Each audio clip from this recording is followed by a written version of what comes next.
بیگم نے آئینے میں لپسٹک ٹھیک کرتے ہوئے کہا، ماں جی آپ اپنا کھانا بنا لینا، مجھے اور انہیں آج ایک پارٹی میں جانا ہے۔ بوڑھی ماں نے کہا، بیٹی مجھے گیس والا چولہا جلانا نہیں آتا۔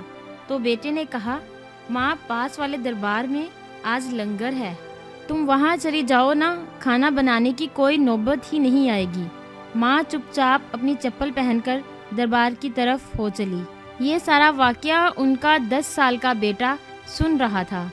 پارٹی میں جاتے وقت راستے میں اس نے اپنے پاپا سے کہا، پاپا میں جب بہت بڑا آدمی بن جاؤں گا تب میں بھی اپنا گھر کسی دربار کے پاس ہی بناؤں گا۔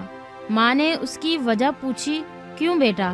تو اس نے جو جواب دیا اسے سن کر اس کے ماں اور باپ کا سر شرم سے نیچے جھک گیا، جو اپنی ماں کو دربار میں چھوڑ آئے تھے۔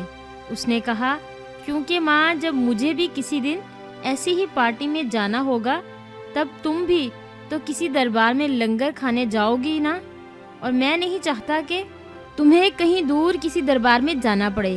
پتھر تب تک سلامت رہتے ہیں جب تک وہ پہاڑ سے منسلک ہے، پتا تب تک سلامت رہتا ہے جب تک وہ درخت سے منسلک ہے، انسان تب تک سلامت رہتا ہے جب تک وہ خاندان سے منسلک ہے، کیونکہ خاندان سے الگ ہو کر آزادی تو مل جاتی ہے۔